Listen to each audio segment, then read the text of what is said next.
Halo Sobat Interna semua, pada kesempatan hari ini saya Dr. Jeremia akan memberikan sedikit sharing tentang masalah kesehatan yang sering ditemui, yaitu tentang gagal ginjal.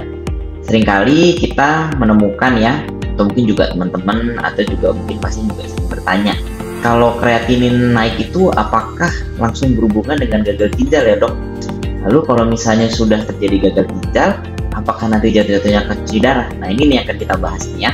Mudah-mudahan dengan penjelasan yang akan saya lakukan ini teman-teman bisa makin mengerti ya. Dan kalau misalnya teman-teman suka, jangan lupa klik tombol subscribe dan like juga videonya ya, supaya nanti kita bisa memberikan lanjutan tentang edukasi ya. Oke, jadi untuk topiknya tentang gagal ginjal nih. Sebelum kita mengerti tentang gagal ginjal, kita harus tahu nih barang apa yang kita periksa. Barang yang kita periksa itu adalah ginjal. Ya, jadi seperti yang kita tahu, ginjal itu ada dua. Ya, di mana sih tempatnya? Sebentar ya. Nah, ginjal itu ada di sini. Oke, jadi kalau teman-teman mau tahu, ginjal itu ada di sini. Jadi dia merupakan organ retroperitoneal. Ya, jadi dia ada di belakang sini. Nanti dia akan langsung masuk ke depan. Ya, jadi kalau ke depan ya, nanti saluran tubuhnya dia akan turun ke bawah, jadi akan masuk ke kencing, nanti dia akan mengeluarkan urin. Nah, jadi setelah kita mengetahui ya daripada ginjal tersebut tempatnya ada di mana, dan kita juga harus tahu juga nih bentuknya ya. Kalau kita tahu ukurannya itu sebenarnya kurang lebih sekitar 11 dikali 6 cm dengan tebalnya kurang lebih 4 cm ya, dan beratnya itu sekitar 150 sampai 170 gram. Jadi untuk di setiap ginjal ya, tujuannya ada ginjal itu ya kurang lebih ya untuk membuat urin ya, membuat urin dan juga untuk membersihkan darah ya, karena darah itu akan pasti semua lewat ke ginjal, dan nanti ginjal itulah akan disaring sehingga nanti akan membuat urin ya. Jadi fungsi daripada ginjal tersebut yaitu untuk membuang sisa-sisa zat metabolisme yang ada di dalam tubuh ya, seperti makanan yaitu protein, lemak, dan karbohidrat ya. Lalu yang juga paling penting karena ini berhubungan dengan air dan cairan, ginjal itu berusaha untuk menyeimbangkan nih ya antara cairan yang ada di dalam tubuh dan cairan yang dikeluarkan ya. Kalau ada cairan yang berlebih, yaitu akan dikeluarkan lewat urin ya. Kalau misalnya kurang pun, ginjal itu juga akan berperan ya untuk bisa menahan urin itu supaya nggak keluar banyak ya. Jadi istilahnya untuk menjaga keseimbangan air dan mineral dan zat yang ada di dalam tubuh ya. Dan yang juga paling penting, dia juga bisa mengontrol tekanan darah ya, karena dia memiliki hormon renin yang juga bertugas untuk mengontrol tekanan darah. Jadi kalau tekanan darah terlalu tinggi, terlalu rendah, itu akan disesuaikan. Ya karena itu tadi, karena segala aliran darah itu pasti akan lewat ginjal. Jadi kalau alirannya kurang, tekanannya kurang, itu juga akan di sense oleh ginjal ya, supaya bisa diatur tekanannya. Oke. Lalu ginjal sendiri juga membantu untuk membuat sel darah merah. Kalau itu karena ginjal itu juga memproduksi hormon eritropoietin.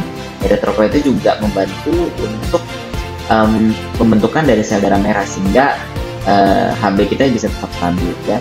Selain itu, dia juga membantu untuk metabolisme vitamin D ya. Jadi kalau vitamin D-nya itu bisa di metabolisme dengan baik oleh ginjal ya, kalsium juga bisa akan diserap dengan baik di tubuh sehingga tulang dan gigi itu juga bisa tetap sehat. Setiap menit itu ginjal itu akan dilewati oleh 1200 ml darah. Keren ya, jadi 1 menit loh, 1 menit itu 1,2 liter ya lewat kedua ginjal. Jadi kalau kalian bayangin muter-muter ya, itu ada 20% dari total darah yang dipompakan oleh jantung ya. Jadi satu hari ginjal itu bisa membersihkan 1.700 liter darah ya. Jadi itu setara dengan 89,47 galon air mineral. Kalian bayangin tuh ya, 1 galon aja seberapa tuh beratnya tuh ya, itu 89 galon. Jadi banyak sekali ya.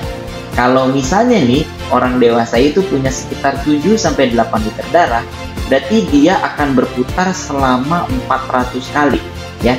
Jadi ginjal itu bukan cuma nyaring sekali 2 kali ya. Jadi setiap hari dia akan muterin darah itu kurang lebih 400 kali. Tujuan apa? Supaya disaring terus. Jadi kalau ada yang kita makan, ada yang kita minum ya, di metabolisme oleh tubuh ya, zat-zat yang sudah tidak berguna lagi yaitu akan dikeluarkan dari urin, jadi akan disaring. Nah, yang walaupun ukurannya cuma sekecil itu ya, walaupun ada 2, tuh kalau direntakan panjangnya selnya itu, sel ginjal itu akan bisa direntakan sampai 16 km. Berarti panjang sekali ya memang ya kalau kita mau lihat ya. Jadi memang dengan ginjal yang kecil tapi yang selnya itu banyak dan sepanjang itu, ya tentunya dia memang mampu untuk menyaring darah berulang-ulang ya, supaya bisa membuang ya. Nah kalau kita mau tahu sebenarnya walaupun ginjal kita ada 2, tapi sebenarnya kita masih bisa berfungsi dengan normal hanya dengan 1 ginjal ya. Jadi walaupun cuma ada 1 ginjal tuh masih bisa melakukan tugasnya dengan baik. Oke, jadi gimana sih metabolismenya yang ada di dalam ginjal itu, gimana sih peraliran darahnya? Nah kita bisa lihat nih gambarnya ya. Kalau kita mau lihat tuh ya memang semua darah itu lewat ginjal gitu ya. Jadi kalau dari jantung, ada dari paru-paru juga, ya gambar yang ada di sini ya, dia kan muter-muter begitu ya. Jadi bisa kita lihat ya, segala sesuatu yang terjadi di luar ginjal ya bisa saja merusak ginjal ya, karena ginjal itu memang organ penyaringan terakhir. Jadi kalau misalnya aliran darah dari jantung pompanya kurang atau ada yang sesuatu terganggu di hati, ya itu bisa saja merusak ginjal ya, karena ya nanti aliran darah ke ginjal juga terganggu, lama-lama juga fungsi ginjalnya juga terganggu kalau kita lihat dari gambar ini. Jadi memang itu sesuatu yang sangat berhubungan, organ-organ yang di luar ginjal itu bisa mengganggu ginjal ya. Oke, jadi setelah kita tahu nih apa itu ginjal, organ seperti apa itu, apa saja fungsinya, petugas apa saja yang bisa terjadi kalau badan kita itu ada sesuatu, gimana caranya dia bisa merusak ginjal ya. Setelah ini kita akan melihat lebih jauh tentang apa itu yang dimaksud dengan gagal ginjal. Mari kita lihat berikut. Oke, jadi pada topik kali ini tadi tentang mengenal gagal ginjal ya, haruskah semua dicuci darah? Oke, jadi untuk kita mengetahui hal tersebut kita harus tahu dulu nih, kalau penyakit ginjal itu sebenarnya bisa dibagi berdasarkan waktu. Kalau berdasarkan waktu itu ada dibagi 2, yaitu akut and chronic. Nah, istilahnya kalau akut itu kita menyebutnya acute kidney injury, jadi istilah dalam bahasa Inggris ya.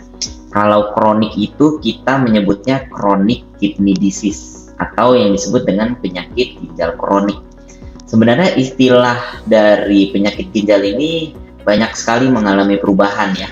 Kalau dilihat dari tahun 1800 itu awalnya tuh dikenal dengan namanya ischemia renalis kalau saya nggak salah sebut ya, atau disebut dengan renal retention. Jadi kan awalnya diawali dengan ginjalnya itu nggak bisa nih, urinnya tuh nggak bisa keluar gitu ya. Baru pada tahun 1909 William Osler itu menyebutnya sebagai acute breath illness dalam bukunya di Principles and Practice of Medicine. Kemudian pada waktu Perang Dunia Pertama itu disebutkan dengan war nephritis ya, pada Perang Dunia Pertama dalam Lancet ya, karena itu berhubungan dengan perang.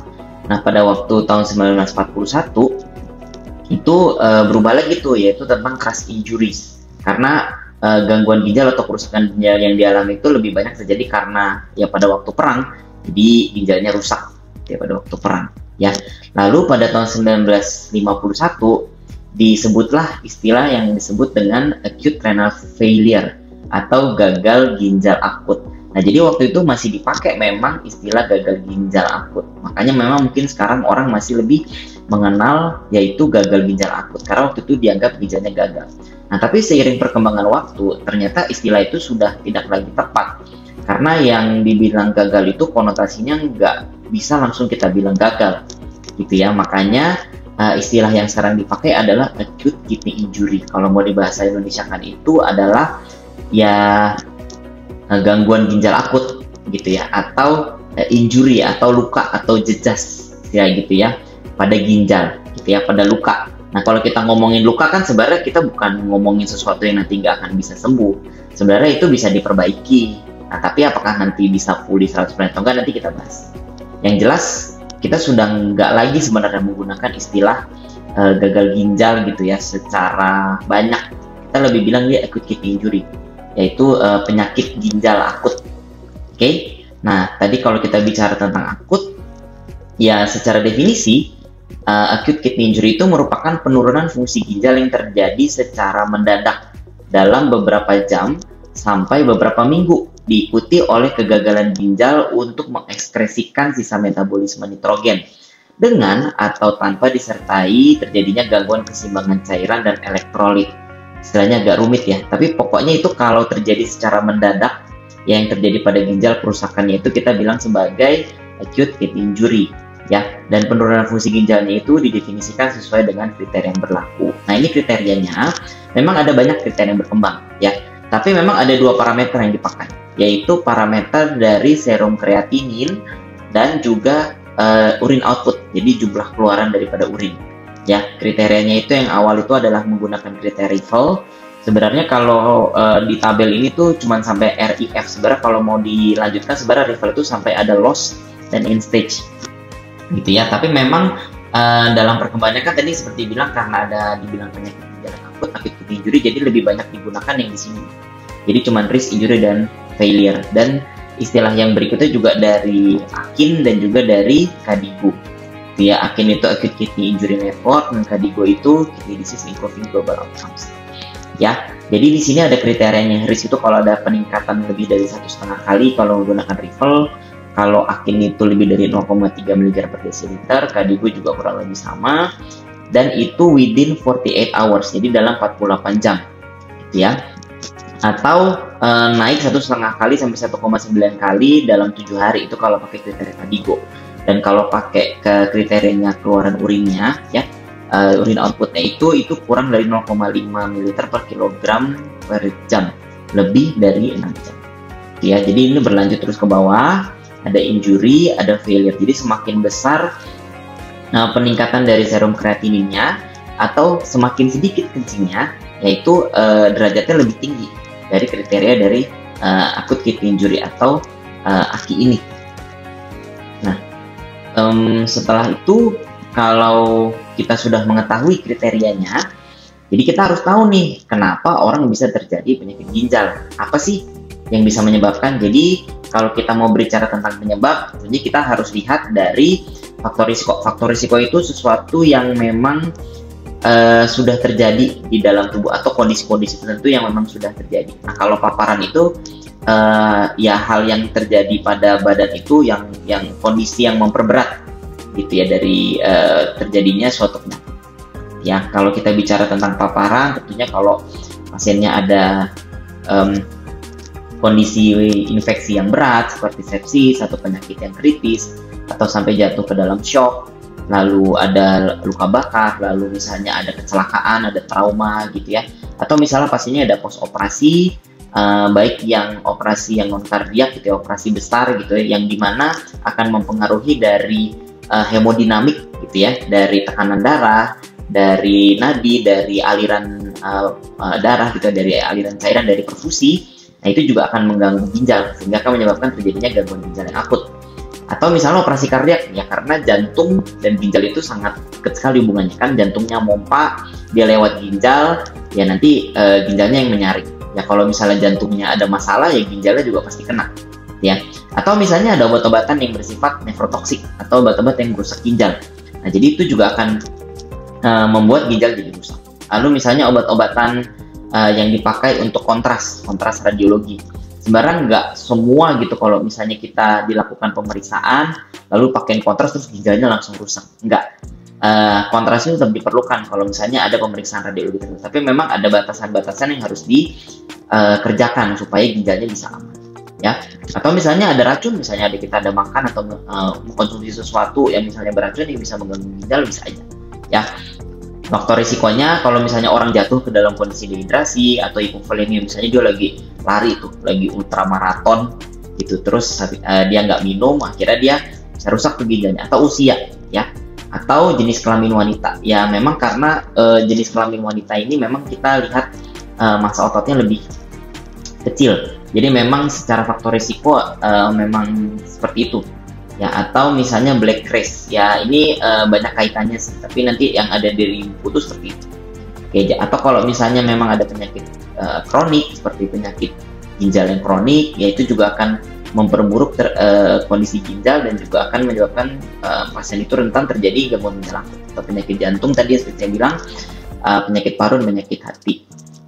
Yang paling sering nih diabetes mellitus nih Ya kan, kalau ada penyakit gula atau hipertensi juga, itu akan menyebabkan lebih cepat terjadinya gangguan ginjal akut. Ya, atau misalnya pasiennya ada kanker atau misalnya ada anemia.